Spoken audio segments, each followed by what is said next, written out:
За мэдээллийн хөтөлбөр зочны цаг болонгаар үргэлжлэн хурж байгаа үзэгчдээ манай өнөөдрийн зочноор Хоггүй Монгол төрийн бас байгууллагын санаачлагч Бүжиглам оролцож байна. Танд энэ өдрийн мэндийг хүргэе. За баярлалаа.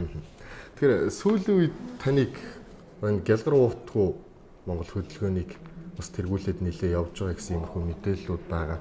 Ер нь үе үед нийслэл хотын удирдлагууд Улаанбаатар хотыг метрополис хот болгоно, ад жаргалтай хот болгоно гэд маш их зүйл амлаж гарч ирдэг. Мөрийн хөтөлбөрт нь харахаар дахин төлөвлөлт утаа яг энэ хогны асуудал бас нэлээд тусгагддаг. Гэхдээ ажил хэрэг болох явдал бас жоох удаашралтай байна уу гэдгийг бас иргэд бас нэлээд шүүмжилж хэлдэг штэ. Тэгэхээр ер нь бол энэ Улаанбаатар хотын хогны асуудал дээр бас анхаарлаа хандуулад явж байна. Яг энэ гялгар уут гэдэг зүйл маань байгаль экологт хэр хохиролтой юм, бас цаашлаад хүний биед бас хохиролтой гэдгийг нь бас эрх бүхий одоо эрдэмтэн судлаачд бас хэлээд явууллаа шүү дээ. За нэг үе бодвол энэ хогны асуудал дээр төр засгаас анхаарч эхэлж байгаа гэж би бол харж байгаа. Яагаад тэгэхээр яг одоо Улаанбаатар хотын нийслэлийн захирагчийн ажлын алба маань Монголын хог аялагийг дахин боловсруулах үндэсний холбоотой хамтраад экопарк төслийг эхлүүлж байна. Энэ экопарк төслийн ажил өнгөрсөн жилүүдэд дандаа цаасан дээр явж байсан бол одоо болвол яг ажил хэрэг болох гээд Нарангийн ингэр цагаан даваа дээр тодорхой хэмжээний газар нь олгогдоод явж байгаа юм лээ. Энэ хавраас эхлээд яг ажил барилгын ажил эхэлнэ. За 7 сарын үед болвол эхний одоо хог дахин боловсруулах одоо үйлдвэр нь ашиглалтанд орно гэж байгаа. Тэгэхээр яг эдний хийж байгаа энэ ажлыг харахад бол хот маань удирдлагууд нь ямар ч байсан энэ хогондоо бол анхаарал хандуулад бодит ажил хийгээд явж байгаа юм байна гэж би бол харж байгаа. Яг нэгэнт ингээд ажил эхэлж байгаа тохиолдолд ард иргэд хамгийн гол нь олон нийт өөрсдийнхөө хандлагыг өөрчлөх хэрэгтэй байгаа байхгүй. Ягаад тэгэхээр бид нар чинь одоо яг энэ газарт өчнөө 100 жил ингээд амьдарчихсан амьдрах одоо цаг хугацаа тутамдаа л алхам тутамдаа л хог хайжсэн. Энэ хог маань өнгөрсөн жилүүдэд бол яг үнэндээ газарт оролцуулагдчихсан. Тэгэхээр бид одоо нэг үе байна л да. Аав ээжнэрийн үед бол хогондоо арай гамтай ханддаг байсан бах. Тэрнээс хойш нийгэм шилжээд одоо бидний үе бол хогоо дэндүү хамаагүй хайдаг болцсон байгаа байхгүй. Тэгэхээр энэ бол хүмүүс биднээс өөрсдийн хандлагаас шалтгаалж байгаа гэж би үзэж байгаа. Тийм учраас нэгэнд төр засгаас тодорхой хэмжээний ажил хийгээд эхэлж байгаа юм чинь ард бол иргэд бид нар өөрсдөө хандлагаа өөрчлөх ёстой. Нэгдүгээрт за тэрэн дээр хамгийн нэгдүгээрт ялангуяа одоо хогоо ангилж алах шаардлагатай гэдэг энийг хэлэх ёстой тий. За би бол яг үнэн дээр гялгар утгүй Монгол гэдэг хөдөлгөөнийг захимд өрнүүлсэн. Яагаад тэгэхээр манай ер нь бол дэлхийн чиг хандлага бол гялгар утнаас татгалзаа л гэсэн юм уриалгатай байгаа. Яагаад тэгэхээр гялгар утыг полиэтилен гэдэг химийн бодисоор хийдэг. Тийм учраас сүүлийн 10 гаруй жилийн хугацаанд олон улсын хэмжээнд ерөөсөө энэ гялгар утнаас татгалзээ, хуванцраас татгалзээ. Яагаад гэвэл энэ бүтээгдэхүүн чинь ерөөсөө одоо дахин боловсруулагдахгүй бол газрын хөрсөнд шингэдэггүй. За хамгийн амар нь бол одоо 500-аас дээш жил газрын хөрсөнд байдаг. За энэ хугацаанд гялгар ут бол маш жижиг хэсгүүдэд хуваагдаад тухайн хөрсөндөө шүлтлэг орчин үүсгдэг гэж байна. Шүлтлэг орчин гэхэр чинь хөрсийг түлдэг байх нь, өвчүүлдэг байх нь тий. За мэдээж доошогоо шингээд газрын хөрсөнд усан шингэнэ. За шатаасан тохиолдолд бол автомашины дугуйг шатааснаас илүү хэмжээний хорт бодисыг ялгаруулдаг хамгийн нэгдүгээрт хар тугалаг гэж байна. Хар тугалаг бол хүний цусан дагаараар дамжаад ороод одоо хуримтлагдсан тохиолдолд оюун санаа сэтгцэд нөлөөлдөг маш их ууртай, догшин, сэтгэл зүйн хувьд тогтворгүй ийм болдог гэж энийг бол олон улсын судлаачид судалсан байгаа. Тийм учраас нэгэнт энэ гялгар утны одоо байгаль орчин нөлөөлж байгаа нөлөөнч төр хүмүүс бидний эрүүл мэндэд нөлөөлж байгаа нөлөөнч төр ийм байхад яагаад монголчууд бүр дэлхийн жишгийг дагаад гялгар утнаас татгалзаж болохгүй юм бэ? Бид нар ч гэсэн бүгдийг нь дахин боловсруулж чадахгүй шүү дээ. Тийм болохоор одоо хүн болгон хариуцлагатай хандъя энэ гялгар утнаасаа татгалзаал гэдэг уриалгыг анх гаргаад одоо нэг 4 сар гарсан болж байна уу да? Овоо явж байна. Тийм. Хөдөө орон нутгуудаас бас олон хүмүүс дэмжиж хандж байгаа гэсэн үү? Тийм. Хөдөө орон нутгаас Эрдэнэ татаас холбогдсон өмнө говьоос За бор өндрөөс дорн таймгаас шиг санагдчихэв бас холбогдсон. Тэгээд одоо яг энэ Гялгар утга Монгол гэдэг миний энэ лого шүү дээ. Манай энэ логог хамгийн гол нь нэг л ийм логотой хамтдаа явцгаая. Тэгэхгүй бол нэг зүйлийн төлөө явж ич одоо жижиг ийм логотой байгаад явах вэ? Хамтдаа нэг зүйлийн төлөө явъя. Яаж энийг хэрэгжүүлэх вэ гэд бид нарс ярилцж байна. Тэгээ хөдөө орон нутгийн залуучууд маань мундаг болчихжээ. Өмнө говьд бол хэдэн залуучууд нэгдээд за би төрөмс байгууллагын нэрийг бас мартчихжээ. Ямар ч байсан хогоо ангилж ялгая гэдэг уриалгыг ард иргэдтэй гаргаад яг тэр хог ангилж ялгадаг нөгөө одоо тусдаа сав хогийн савнуудыг гаргаад явж байгаа юм лээ. Улаанбаатар хот жилдээ 1 сая тонн хог ялгаруулдаг. Тэрнээс нь энэ Гялгар уутны хог чинь 100-аас 150 мянган тонн гэсэн үү? Энэ ингэдэм байлээ. Манай нийслэлчүүд жилдээ 350 тонн орчим Гялгаруутыг хайдаг. Эннээс болвол 105 орчмын дахин боловсруулж байна бид нар. Энийг бол сан оргуу гэдэг компани бол толгойлж явдаг гэж би ойлгож байгаа. Тэгвэл яг энэ чиглэлээр сүүлийн нэлээд олон жил яг энэ дагнж ажиллаж байна. Тэд нар болохоор яадаг вэ гэвэл ихэнхдээ нүг үйлдвэрүүдтэй гэрээ ичдэг. Гомингийн ч юм уу эсвэл те одоо талхны ч юм уу за чихэр боовны ч юм уу энэ үйлдвэрүүдтэй гэрээгээд мэдээж тэр үйлдвэрүүдээс чинь Гялгаруутны хог гарна штэ. Тэр хогдог энэ бүгднийг цуглуулж аваад тэгээд дахин боловсруулдаг юм лээ. Тэгэхээр Гялгаруут чинь жим багтай учраас нүуник хүмүүс тушаах нь баг байдаг.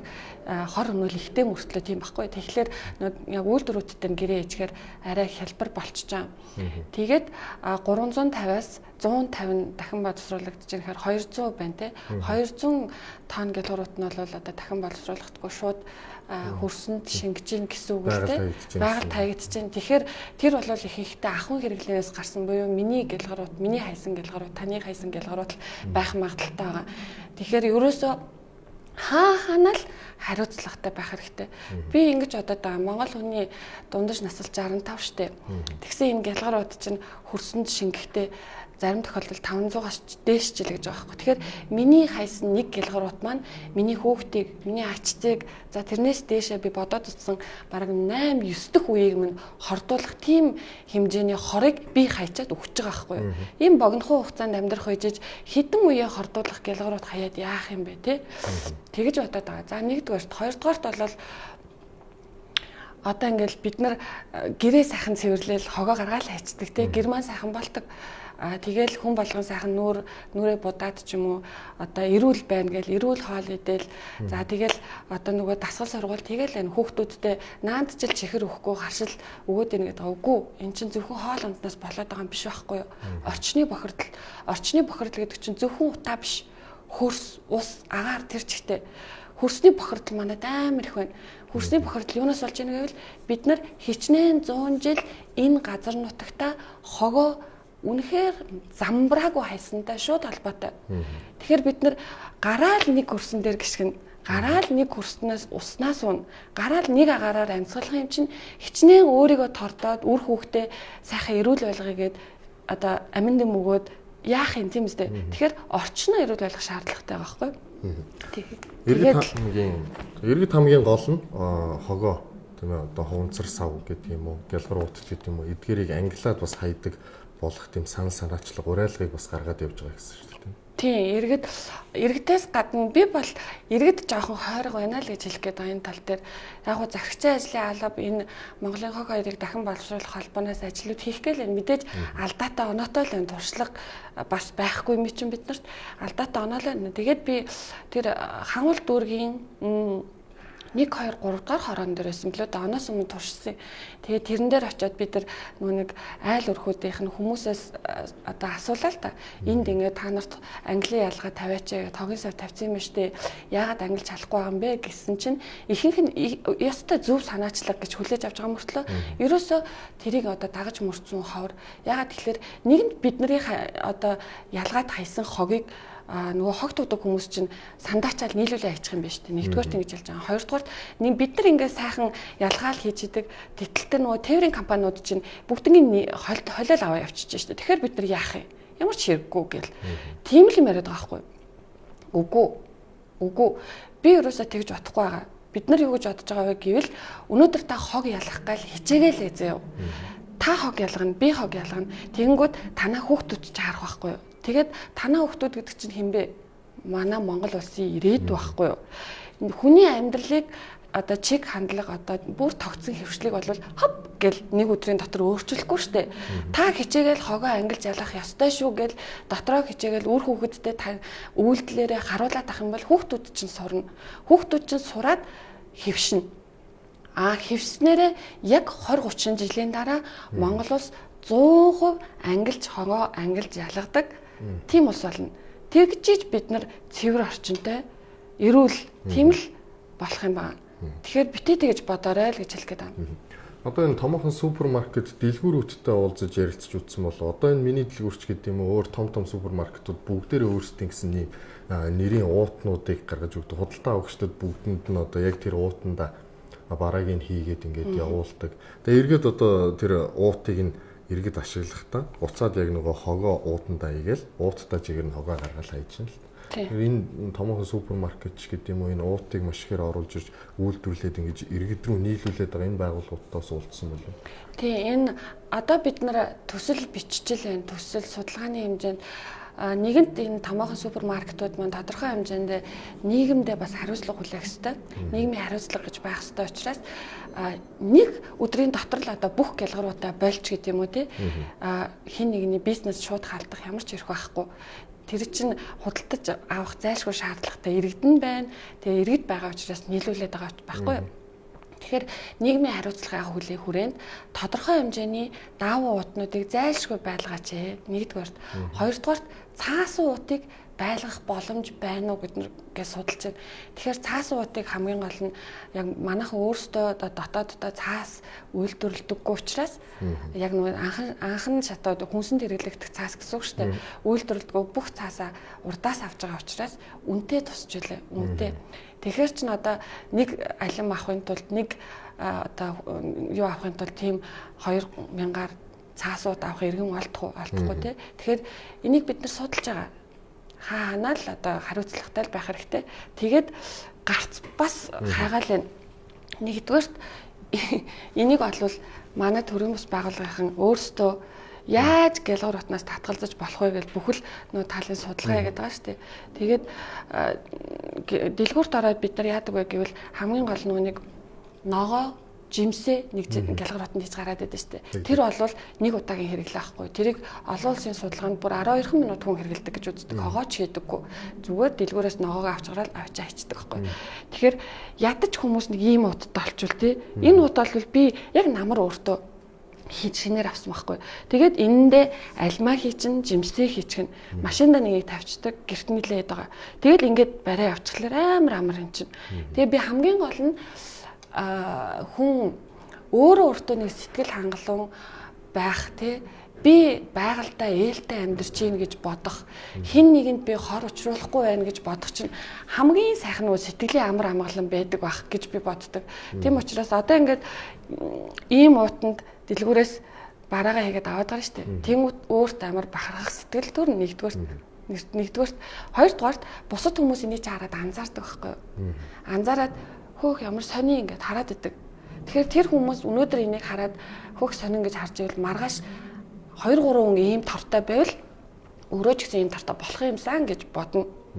Би биендээ нөлөөлнө гэдэг чинь энэ байхгүй юу? За бас ийм тор байгаа. Энэ бол яг гялгар утгүй Монгол гэд энэ торыг бас л бусдад нөлөөлөх гэж л хийсэн бид нар. Ямар нэг эдийн засгийн сонирхол бол байхгүй. За тэгээд энийг сая цагаан сараар хамгийн гол нь одоо ямар зарлагаар хийсэн бэ гэвэл цагаан сараар бид нар чинь бие биендээ бэлэг өгдөг штэ. Бэлэг өгөхдөө зүгээр нэг чихэр баа өгөхгүй.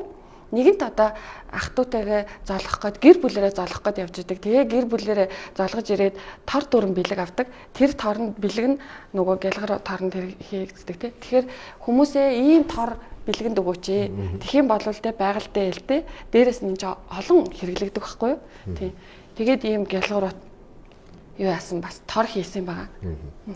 За ярилцлагын төгсгөл бас нэг зүйл асуучих гэж бодоод энэ таныг одоо сэтгүүлчээр чинь бас олон хүмүүс нэлээд мэдэх байх уу. Тэгээд яг сэтгүүлчээс одоо өөр мэрэгчлэр ч юм уу өөр салбар руу ороод яг энэ төрлийн бас байгууллага хөдөлгөөн санаачлаад яг энэ уутны асуудал яагаад анхаарлаа хандуулаад явж байгаа юм бол гэдгийг бас сонирхож байгаа иргэд бас байж магадгүй шүү дээ. За баярлалаа. За нэгдүгээрт би хардаа энэ хүмүүс нэг шийдэл асуугаад байдаг. Нэгэнт бид нар гялгарууд хэрглэж байгаа юм чи яаж хаях вэ гэд. Тэгэхээр би бас үзүүлэх гээд аваад ирсэн байхгүй юу? Энэ ингээд дандаа гялгарууд шүү. Би нөгөө хүмүүст үзүүлэх гээд энэ дотор ингээ бүх төрлийн гялгаруудад байгаа. Айл олгон л нөгөө талах, гурлан бов одоо юу гэдэг энэ чинь бүгд гялгарууд байгаа. Энэ гялгарууднуудаа битгий бусад тогтоогоо холиорой. Бусад тогтоогоо холихгүй бүгднгийн нэг хогийн савнд хийгээд хадгалж байгаа гэсэн үг шүү дээ. Хийгээд амын сайн байгаа тайчих. Тэгэх юм бол нарангийн ингээр тэр цагаан даваа энтерт одоо нөгөө сан оргийнхын чинь тийшээ очиж байгаа бүх хогийн нөгөө машинд хүрч ажилладаг байхгүй. Тэр хогийн машинд очиод тэнцээ хүмүүс түүжидэг та нар мэдэн дээ тий. Тэр хүмүүс энэ гялгууруудыг онгойлгож үзээд энэ дан гялгуурууд байна гэд хажууд нь үйлдвэрийн нөгөө түүхий хүлээж авах цэг байдгийг тийшээ тушаачихна. Тийм учраас хэрвээ ингэж хайчих юм бол таны хайсан гялгарууд чинь дахин боловсруулах үйл явцад орох магадлал нэг шат ахээ шүү гэж хэлэх гээд байна. Энэ бол нэг шийдэл. За хоёрдугаарт яг өөрөө чи асуултан дээр бол сэтгүүлчд гэдэг бол одоо нийгмийнхаа сайн сайхан бүх зүйлийг яг өөрийнхөө нүдээр хардаад эргээ дүгнэлт хийгээд тэгээд би аль чиглэл рүү нь явбал ч юм уу те юун дээр би өөрийнхөө энэ олж авсан туршлагаа ашиглаж болох вэ гэдэг одоо боломж ихтэй ийм мэрэгжил гэж би хардаг. Тийм учраас би одоо энэ ажлыг төрийн бас байгууллага байгуулад гялгаруутнаас татгалзаа гэд энэ ажлыг хийгээд явахдаа мэдээж мэрэгжлийн хүмүүсээс хамгийн гол нь одоо олон нийтэд анхааруулах гэдэг юм уу да тий ярилцлагууд авч байгаа. За гялгаруут бол маш хор хөнөөлтэй ч гэдэг юм уу байгальд ингэж нөлөөлдөг. Эсвэл бидний хэрглэж байгаа гялгаруут нь энэ хэсгийг хүнсэнд хэрглэж болдог, энийг хэрглэж болохгүй гэдэг ч юм уу мэрэгжлийн хүмүүсээс ярьцлага аваад тэгээд одоо сошиал дээр тавина штэ тий. Тэгэхээр хүмүүсийн хандлт маш бага. Сэтгүүлч хүн би өөрөө гарч ирээд ярих юм бол хандлт өндөр байдаг байхгүй юу? Би тэгэхээр энийг юу гэж харсан бэ гэвэл бид нар нөгөө нэг өнгөрсөн жилүүдэд би тийм удаан хугацаанд сэтгүүлчээр ажиллаагүй л дээ. Гэхдээ тодорхой хугацаанд ажилласан болохоор надад туршлага байдаг юм шиг байна. Альва зүйлийг ойлгоод эргээд хүмүүст ойлгосноо хүргэхэд жоохон ч гэсэн туршлага байдаг юм болов. Тийм болохоор би одоо тэр мэрэгжлийн хүнээс авсан ойлгосноо би гараад ярихлаар хүмүүс огт өөрөөр хүлээж авдаг. Хандлага нь ядаж үздэг байхгүй юу. Хэрвээ тэгээд тэр бичсэн контентийг маань хийсэн зүйлийг маань хүмүүс үзэж байна л гэдэг чинь мэдээлэл очиж байна л гэсэн үг. Тэгэхээр л би энэ тал дээр ямар ч байсан сэтгүүлчдэд давуу юм байд юм байна.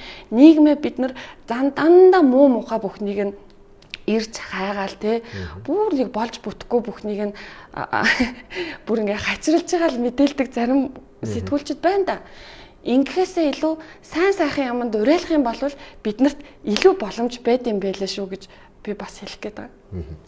За баярлалаа. Одоо тэрийн ярилцах цаг энэ түрээд өндөрлөж байна. Бидний урилгыг хүлээж авч бас сонирхолтой яриа өрнүүлсэн танд баярлалаа. Бас цаашдын ажил үстэн өндөр амжилт хүсье. За мэдээллийн хөтөлбөр зочны цагаар хүрлээ. Үргэлжлүүлэн хөтөлбөртөө хамт угаарай.